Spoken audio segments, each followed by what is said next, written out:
সুপ্রিয় শিক্ষার্থী বন্ধুরা, আসসালামু আলাইকুম। শিমুল উড়িয়া নর্থ স্কুল অ্যান্ড কলেজের পক্ষ থেকে পঞ্চম শ্রেণীর সকল শিক্ষার্থীকে আজ স্বাগতম। তোমরা সকলে নিশ্চয়ই ভালো আছো। আমি তোমাদের সাথে আছি ভূষণ ফাহমিদা সিদ্দিকা মিলি, তোমাদের বাংলাদেশের বিষয় পরিচয় শিক্ষক। তো করোনা সংকটকালীন সময় নিশ্চয়ই তোমরা সকলে মনোযোগের সাথে পড়াশোনা করছো এবং সুস্থ সবলভাবে দিন অতিক্রম করছো, তাই না?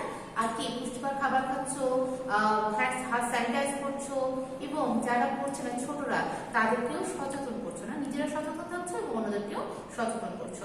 আর ভিটামিন ডি সংগ্রহ করছো তো তোমরা প্রত্যেকে 70% ভিটামিন ডি যেহেতু আমাদের রোদ থেকে সংগ্রহ হয়, রোগ প্রতিরোধ ক্ষমতা বাড়ানোর জন্য ভিটামিন ডি খুব জরুরি। তার জন্য আমাদেরকে এটা অবশ্যই রোদে যেতে হবে, রোদে খেলাধুলা করতে হবে, প্রয়োজনীয় রোদে আমরা কাজও করতে পারি, তাই না? এটা আমাদের রোগ প্রতিরোধ ক্ষমতা বাড়ানোর জন্য খুবই জরুরি এবং আমরা এই কাজটা করব। ওকে, তাহলে আমরা আজকে ক্লাস শুরু করি। আমাদের আজকের অধ্যায় আলোচ্য অধ্যায় হচ্ছে আমাদের মুক্তিযুদ্ধ প্রথম অধ্যায়। এটা আমাদের কি রিভিশন ক্লাস না? আজকে আমাদের রিভিশন ক্লাস পার্ট 1, 2 এবং 3 এর উপরে। আজকের পাঠ শেষে আমরা কি জানতে পারবো? আজকের পাঠ শেষে আমরা জানতে পারবো যুদ্ধের সূচনা ও মুজিবনগর সরকার সম্পর্কে বলতে পারবে, ব্রিগেড ফোর্স সম্পর্কে বলতে পারবে, সেক্টর সমূহ সম্পর্কে বর্ণনা করতে পারবে এবং মুক্তিবাহিনী মুক্তিপোধ সম্পর্কে আলোকপাত করতে পারবে। তাহলে ছোট্ট বন্ধুরা, আজকে আমাদের আলোচ্য বিষয় কি? আজকে আমাদের আলোচ্য বিষয় হচ্ছে যুদ্ধের সূচনা ও মুজিবনগর সরকার, মুক্তিবাহিনী 3টি ব্রিগেড ফোর্স, সেক্টর সমূহ এবং মুক্তিবাহিনী ও মুক্তিফৌজ। আচ্ছা, তাহলে আজকে আমাদের আলোচনা শুরু করা যাক। নিশ্চয় তোমরা পড়েছো, এর অধ্যায়টা ভালোভাবে পড়া হয়েছে। তাহলে আমাদের 1947 সালে কি হয়েছিল? 1947 সালে ভারতবর্ষ বিভক্ত হয়ে গিয়েছিল, তাই না? এবং এই ভারতবর্ষ বিভক্ত হওয়ার পরে কি হলো? দুইটি স্বাধীন রাষ্ট্রের জন্ম হলো, কি ভারত এবং পাকিস্তান। এবং এই পাকিস্তানের অন্তর্ভুক্ত ছিল কোন দেশ?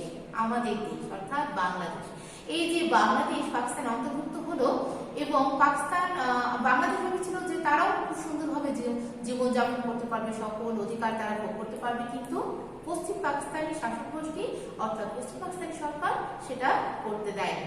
অর্থাৎ বাংলাদেশের মানুষকে তারা বিভিন্নভাবে হেনস্থা করতে থাকলো এবং অধিকার বঞ্চিত করতে থাকলো, যার জন্য বাঙালিরা এই অধিকার বঞ্চনা মেনে নিতে পারেনি, যার জন্য আন্দোলন শুরু হলো। প্রথমে ভাষা নিয়ে আন্দোলন, তারপর দেশ নিয়ে আন্দোলন।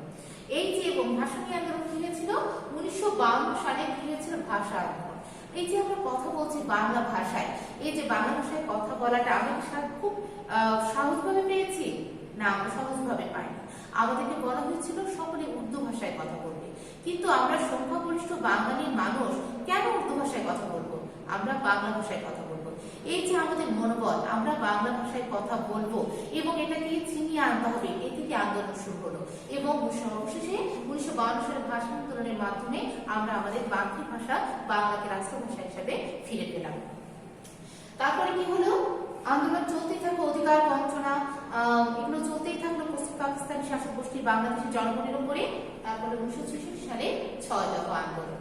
বিভিন্ন আন্দোলনের পরবর্তীতে প্রেক্ষিতে এই আন্দোলনগুলো আসতেই থাকে একটির পর একটা, এবং এই 6 দফা আন্দোলনের দফাগুলো এমন ছিল যার জন্য এটাকে বলা হতো বাঙালি জাতির মুক্তির সময়। ঠিক আছে, এইটাকে বাঙালি জাতির মুক্তি একটা লেখা হয়েছিল, যেটাকে বলা হয় আবার ম্যাগনা কার্টা বলা হয়ে থাকে। 1969 সালে তারপরে হলো গণ অভ্যুত্থান হওয়ার পরে কি হলো? 1970 সালের সাধারণ নির্বাচনে আওয়ামী লীগের নিরঙ্কুশ বিজয়। বিভিন্ন ধরনের 1954, 56 বিভিন্ন ধরনের আমাদের আন্দোলন হয়েছে, নির্বাচন হয়েছে, এবং এই নির্বাচনের পরে যখন 1970 সালে নির্বাচন হলো এবং বাঙালি সংখ্যাগরিষ্ঠতা আওয়ামী লীগ সরকার সংখ্যাগরিষ্ঠতা অর্জন করলো, অর্জন করার পরেও যখন তাদেরকে ক্ষমতা হস্তান্তর করা হলো না, তখন কি হলো? তখন মেন ঝামেলাটা বাঁধলো, তাই না? তখন হস্তান্তর করা হলো না, তখনই হচ্ছে বাঙালি জনগণ খেপে উঠলো এবং তারা চাইলো যে না, বাংলাদেশকে স্বাধীন করে ছাড়তেই হবে। একটা অদম্য প্রেরণা, অদম্য উৎসাহ এবং অদম্য জেদ তৈরি হলো। কাদের বিরুদ্ধে? পশ্চিম পাকিস্তানি শাসক গোষ্ঠীর বিরুদ্ধে। তারপরে কি হলো? 1971 সালের 25 মার্চের রাতে পাকিস্তানি বাহিনী নারকীয় গণহত্যা। যেহেতু জনগণ সংগ্রামে উদ্যমী হয়ে উঠেছিল এবং জাতীয়তাবাদী চেতনায় তারা উদ্বুদ্ধ হতে শুরু করেছিল, তখন পশ্চিম পাকিস্তানি শাসক গোষ্ঠী ভাবলো যে না, এদেরকে আর থামিয়ে রাখা যাচ্ছে না, তাহলে কি করতে হবে? জনগণকে মেরে ফেলতে হবে। বুদ্ধিজীবীদেরকে, শিল্পী, সাহিত্যিক বিভিন্ন ধরনের জনগণকে যদি যদি গণহত্যা চালানো যায় তাহলে ভীত হয়ে আর সংগ্রামে উদ্যত হবে না বা তারা থেমে যাবে সংগ্রাম থেকে। কিন্তু বাঙালি জনগণ, তাই না, বাংলাদেশকে রক্ষা করতেই হবে এবং তার জন্য 25 মার্চের রাতে পাকিস্তানি বাহিনী নারকীয় গণহত্যা চালানো হলো। এটা হচ্ছে কি অপারেশন সার্চলাইট নামে পরিচিত। এবং এই অপারেশন চালানোর পরেও আমাদের আন্দোলন থেমে থাকেনি। এই রাতে 25 মার্চ রাতে অর্থাৎ 26শে মার্চে প্রথম প্রহরে করা হলো আমাদের বঙ্গবন্ধু শেখ মুজিবুর রহমানকে, তাকে গ্রেফতার করা হলো। এবং তিনি গ্রেফতার হওয়ার আগে কি করলেন, জনগণকে স্বাধীনতা ঘোষণার ডাক দিয়ে গেলেন, যেন তিনি কারাগারে থাকলেও, তিনি বন্দী থাকলেও যেন জনগণ না থেমে থাকে, জনগণ যেন স্বাধীনতা যুদ্ধ শুরু করে দেয়।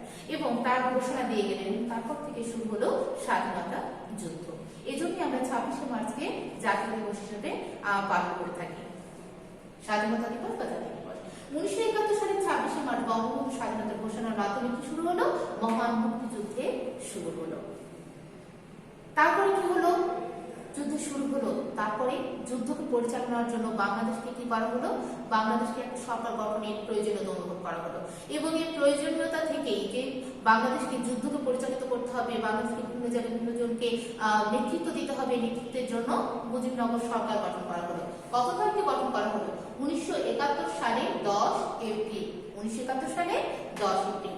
এবং তাদের একটা মন্ত্রিসভা গঠন করা হলো। মন্ত্রিসভা গঠন করার পরে তাদেরকে তো শপথ নিতে হবে, তাই না, যে কাজগুলো যার যার দায়িত্ব দেওয়া হবে তারা যেন সঠিকভাবে পালন করে, তার জন্য শপথ গ্রহণের ব্যবস্থা করা হলো।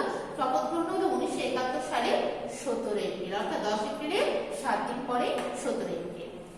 এবং এই যে কার্যক্রমটা পরিচালিত হলো কোথায়, স্থান ছিল তৎকালীন মেহেরপুর মহকুমার বৈদ্যনাথ তলার আমবাগানে, তৎকালীন মেহেরপুর মহকুমার বৈদ্যনাথ তলার আমবাগানে। আচ্ছা, তারপরে এখানে এই যে মন্ত্রিসভা গঠন করা হলো, তার রাষ্ট্রপতি কে ছিল, রাষ্ট্রপতি ছিলেন হচ্ছে বঙ্গবন্ধু শেখ মুজিবুর রহমান, বঙ্গবন্ধু শেখ মুজিবুর রহমান। তাহলে কি তিনি ছাড়া পেয়ে গিয়েছিলেন? না ছোট্ট বন্ধুরা, ছাড়া পাননি। তিনি কারাগারে ছিলেন, কিন্তু তার তিনি যেহেতু অবর্তমান ছিলেন, স্থায়ী মানে তখন উপস্থিত ছিলেন না, যার জন্য তার দায়িত্ব পালন করলেন উপরাষ্ট্রপতি সৈয়দ নজরুল ইসলাম, অস্থায়ী রাষ্ট্রপতি হিসেবে দায়িত্ব পালন করলেন। তাহলে রাষ্ট্রপতি ছিলেন বঙ্গবন্ধু শেখ মুজিবুর রহমান এবং উপরাষ্ট্রপতি ছিলেন সৈয়দ নজরুল ইসলাম এবং অস্থায়ী রাষ্ট্রপতি হিসেবে দায়িত্ব পালন করলেন সৈয়দ নজরুল ইসলাম। ঠিক আছে, তাহলে অস্থায়ী রাষ্ট্রপতি সৈয়দ নজরুল ইসলাম এবং রাষ্ট্রপতি বঙ্গবন্ধু শেখ মুজিবুর রহমান। প্রধানমন্ত্রী কে ছিলেন? প্রধানমন্ত্রী ছিলেন তাজউদ্দিন আহমদ, তাজউদ্দিন আহমদ। অর্থ পরিকল্পনা মন্ত্রী নির্বাচিত হলেন ক্যাপ্টেন মনসুর আলী এবং তিনি শপথ গ্রহণ করবেন। স্বরাষ্ট্র এবং ত্রাণ ও পুনর্বাসন মন্ত্রী ছিলেন এইচ.এ. কামারুজ্জামান। কামারুজ্জামান লিখতে যে আমরা ময় আকারটা কখনো কখনো মিস করে ফেলি, যার জন্য এটা মিস করা যাবে না, কামারুজ্জামান নামটা সঠিকভাবে লিখতে হবে।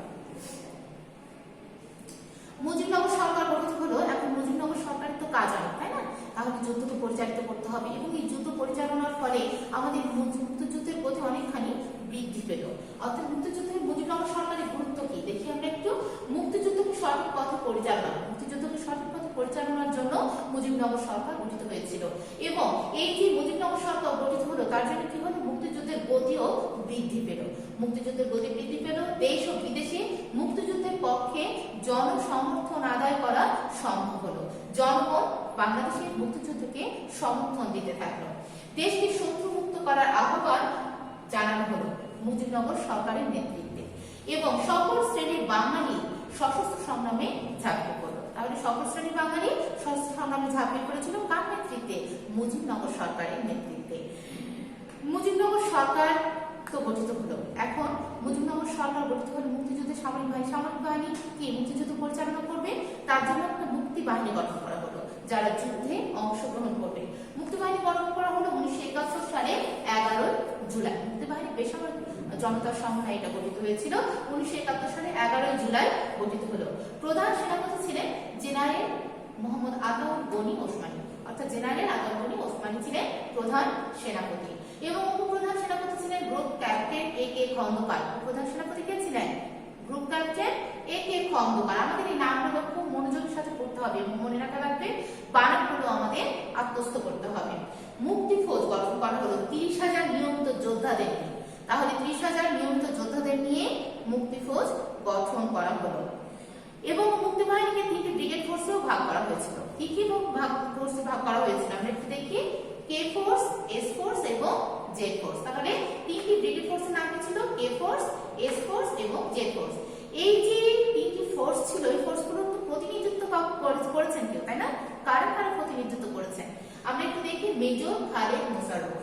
তাহলে কে ফোর্সের প্রতিনিধিত্ব করেছে মেজর খালেদ মোশাররফ, তাই না? খালেদের ফার্স্ট লেটার কি? প্রথম অক্ষর কে। তাহলে এই যে কে ফোর্সের নামে আধা অক্ষর কি? S force major K M Shafiullah. Shafiullah first letter S, S force major K M Shafiullah. Z force major Ziaur Rahman. Ziaur রহমানের ফার্স্ট লেটার জেড, তাহলে Z force major Ziaur Rahman প্রতিনিধিত্ব করে। ভারতের বিভিন্ন অঞ্চলে কি করা হয়? যোদ্ধাদের প্রশিক্ষণ দেওয়া হয়। যোদ্ধারা যদি সকলেই যদি আমরা যোদ্ধা না হয়ে উঠি, কেউ মনির, কেউ প্রাণীর, কেউ কাজে কর্মে, তাই না? সকলেই আমরা যোদ্ধা। কেউ দেখা যাচ্ছে মাঠে ময়দানে নামেনি হয়তো, কিন্তু অনেকে অনেকভাবে যুদ্ধে সাহায্য করেছে। তাহলে আমরা সকলেই, বাংলাদেশের সকলেই তখন যোদ্ধা ছিল না, মুক্তিযোদ্ধায় পরিণত হয়েছিল। এই যে ভারতের বিভিন্ন অঞ্চলে যোদ্ধাদের প্রশিক্ষণ দেওয়া হয়েছিল। মুক্তি ফৌজ 30,000 নিয়মিত যোদ্ধাদের নিয়ে গঠিত হয়েছিল এবং মুক্তি বাহিনী 1 লক্ষ বেসামরিক যোদ্ধা সমন্বয়ে গঠিত হয়েছিল। তাহলে মুক্তি বাহিনী কাদের সমন্বয়ে গঠিত হয়েছিল? 1 লক্ষ গেরিলা ও বেসামরিক যোদ্ধার সমন্বয়ে। এই গেরিলা বাহিনী কি করতো? ছদ্মবেশে যুদ্ধ করতো, তাই না? মুক্তিযুদ্ধকে সঠিক পথে পরিচালনার জন্য সমগ্র বাংলাদেশকে 11টি সেক্টরে ভাগ করা হয়েছিল। কয়টি সেক্টরে? 11টি সেক্টরে ভাগ করা হয়েছিল। আমরা একটু সেক্টরগুলো দেখি, তাই না? একটু সিরিয়াল মেনটেন করা আছে, তাই সেক্টরগুলোর ভিতরে একটা সিরিয়াল মেনটেন আছে বা সিরিয়ালি কিছু সেক্টরের নাম দেওয়া হয়েছে। এটা হচ্ছে কি? পার্বত্যাঞ্চল 1 নং সেক্টর, 2, 3, 4, 5, তাই না? তারপর আবার ওপর থেকে শুরু হয়েছে 6, 7, 8, 9। তারপরে এই যে যেটা হচ্ছে পানি বেষ্টিত এলাকা, সেটা হচ্ছে 10 নম্বর সেক্টর এবং উত্তরাঞ্চলে হচ্ছে 11 নম্বর সেক্টর। তাহলে আমরা কোন সেক্টরে কি কি আছে সেটা একটু গুরুত্বপূর্ণ হলো আমরা একটু পড়ে নিই, তাই না? আচ্ছা, তাহলে 1 নং সেক্টরে ওই যে বললাম পার্বত্য এলাকা, চট্টগ্রাম, পার্বত্য চট্টগ্রাম এবং নোয়াখালী জেলার অংশ বিশেষ ছিল। চট্টগ্রাম, পার্বত্য চট্টগ্রাম এবং নোয়াখালী জেলার অংশ বিশেষ। 2 নম্বর সেক্টরে ছিল কুমিল্লা ও ফরিদপুর জেলা। 2 নম্বর সেক্টর ছিল কুমিল্লা ও ফরিদপুর জেলা এবং ঢাকা ও নোয়াখালী জেলার অংশ বিশেষ। তাহলে এই যে নোয়াখালী আমরা দেখছি, এটা কোন সেক্টরে ছিল? তাহলে 1 নম্বর সেক্টরেও ছিল, 2 নম্বর সেক্টরেও ছিল, তাই না? তাহলে যখন আমাদের কোনো কোশ্চেন আসবে যে নোয়াখালী কত নম্বর সেক্টরের অংশ বিশেষ বা কত নম্বর সেক্টরের অধীন ছিল, তাহলে আমরা বলতে পারি 1 এবং 2 নম্বর সেক্টরের অধীনে ছিল। ঠিক আছে, তাহলে আমরা কখনো কখনো দেখতে পাই যে একই জেলা একাধিক সেক্টরের অংশ হিসেবে কাজ করছে। তাহলে 5 নম্বর সেক্টর অধীনে ছিল সিলেট জেলার উত্তরাঞ্চল। 5 নম্বর সেক্টর অধীনে ছিল সিলেট জেলার উত্তরাঞ্চল। 6 নম্বর সেক্টর অধীনে ছিল রংপুর ও দিনাজপুর জেলা। রংপুর ও দিনাজপুর জেলা 6 নম্বর সেক্টর। 7 নম্বর সেক্টর রাজশাহী। রাজশাহী কি আমাদের নিজস্ব জেলা, তাই না? তাহলে রাজশাহী ছিল 7 নম্বর সেক্টরের অধীনে, এটা খুবই গুরুত্বপূর্ণ। 7 নম্বর রাজশাহী, পাবনা, বগুড়া ও দিনাজপুর জেলার অংশ বিশেষ। তাহলে 7 নম্বর সেক্টরের অধীনে ছিল রাজশাহী, পাবনা, বগুড়া ও দিনাজপুর জেলার অংশ বিশেষ। তাহলে এই যে দিনাজপুর, এই যে এখানে একটা দিনাজপুর দেখছি, এখানে একটা দিনাজপুর, তাহলে দিনাজপুর জেলা কোন কোন সেক্টর অন্তর্ভুক্ত ছিল? 6 এবং 7 নং সেক্টরে। 10 নম্বর কোন আঞ্চলিক সীমা ছিল না। ওই যে বললাম পানি বেষ্টিত এলাকা, তাহলে কোন আঞ্চলিক সীমা এই 10 নং সেক্টরে ছিল না। নৌবাহিনীর কমান্ডো নিয়ে এটি গঠিত ছিল এবং যেখানে যখন তাদের কাজ থাকতো বিভিন্ন সেক্টরে গিয়ে কাজ শেষে তারা এই 10 নম্বর সেক্টরে ফিরে আসতো কাজ শেষে। 11 নং সেক্টরে কাজ সেক্টরে অন্তর্ভুক্ত ছিল টাঙ্গাইল ও ময়মনসিংহ জেলার অংশ বিশেষ। টাঙ্গাইল ও ময়মনসিংহ জেলার অংশ বিশেষ। আরো কিছু সেক্টর যেগুলো নেই সেগুলো তোমরা অবশ্যই ভালো করে পড়ে নেবে। ঠিক আছে, মনোযোগ সহকারে পড়তে হবে, বারবার পড়লেই অবশ্যই মনে থাকবে। মুক্তিবাহিনীর প্রধান সেনাপতি কে ছিলেন? বঙ্গবীর, তাই না? এই যে জেনারেল মোহাম্মদ আতাউর গনি ওসমানী। তিনি কি নামে পরিচিত ছিলেন? তিনি বঙ্গবীর নামে পরিচিত ছিলেন।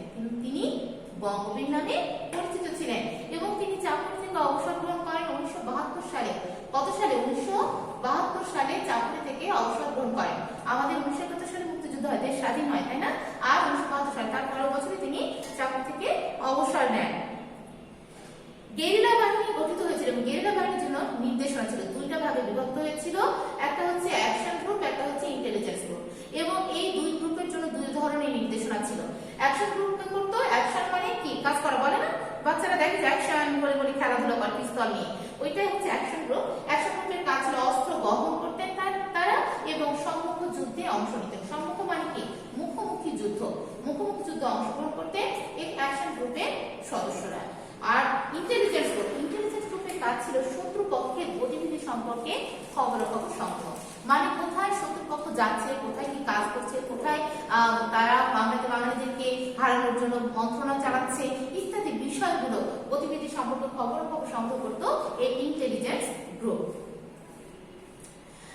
মুক্তিযুদ্ধে শুধু হচ্ছে ছেলেরাই অংশগ্রহণ করেছে তা নয়, মেয়েরাও অংশগ্রহণ করেছে। এই যে পিস্তল নিয়ে হাতে কি করেছে? রান্নার জিনিস বাদ দিয়ে পিস্তল ধরেছে দেশকে স্বাধীন করার জন্য। উইমেন্স ফ্রিডম ফাইটার্স, মহিলা মুক্তিযোদ্ধা, তাই না? তাহলে মেয়েরাও থেমে থাকেনি দেশকে স্বাধীন করার জন্য। ছোট্ট বন্ধুরা, আমরা ক্লাস শেষ পর্যায়ে এসে পৌঁছে গেছি। আমরা এখন দেখবো যে তোমরা কতটুকু মনোযোগের সাথে ক্লাস করেছো। নিশ্চয়ই তোমরা সকল প্রশ্নের অ্যান্সার দিতে পারবে আশা করবো আমি।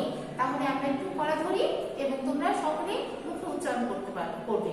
আমি শুনতে না পেলেও আমি জানবো যে তোমরা সকলে প্রশ্নগুলো উত্তর দেওয়ার চেষ্টা করছো। বাংলাদেশের প্রথম সরকার কি নামে পরিচিত? বাংলাদেশের প্রথম সরকার কি নামে পরিচিত? বাংলাদেশের প্রথম সরকার মুজিবনগর সরকার নামে পরিচিত। মুজিবনগর সরকার নামে পরিচিত। কে বাংলাদেশের স্বাধীনতার ঘোষণা করেন? কে বাংলাদেশের স্বাধীনতার ঘোষণা করেন? বঙ্গবন্ধু শেখ মুজিবুর রহমান বাংলাদেশের স্বাধীনতার ঘোষণা করেন, তাই না? কবে? 1971 সালে 25 মার্চ, মানে কালুরাজ্যে যেটা ছিল অপারেশন সার্চলাইট চালানো হয়েছিল, তারপরে হচ্ছে 26 মার্চের প্রথম প্রহরে। তাহলে স্বাধীনতার ঘোষণা করেন বঙ্গবন্ধু শেখ মুজিবুর রহমান। কোন ঘোষণার মাধ্যমে আমাদের মহান মুক্তিযুদ্ধ শুরু হয়? নিশ্চয় বোঝা যাচ্ছে প্রশ্নের পর কি হতে পারে। স্বাধীনতার ঘোষণার মাধ্যমে আমাদের মহান মুক্তিযুদ্ধ শুরু হয়। 1971 সালের 26 মার্চ স্বাধীনতা ঘোষণার মাধ্যমে আমাদের মহান মুক্তিযুদ্ধ শুরু হয়। রাজশাহী জেলা কোন সেক্টরের অন্তর্ভুক্ত ছিল? মনে আসছে? রাজশাহী জেলা 7 নম্বর সেক্টরে অন্তর্ভুক্ত ছিল। মুক্তিযোদ্ধারা কোন কোন যুদ্ধে অংশ নিতেন? মুক্তিযোদ্ধারা স্থানীয় অনেক ছোট ছোট যুদ্ধে অংশ নিতেন। তাহলে ছোট্ট বন্ধুরা, আজ এই পর্যন্তই। আগামী দিন তোমাদের প্রথম অধ্যায়ে রিভিশন টপ টেস্ট 1 দেওয়া হবে। তোমরা সকলে ভালো থাকো, সুস্থ থাকো। আগামী ক্লাস দেখার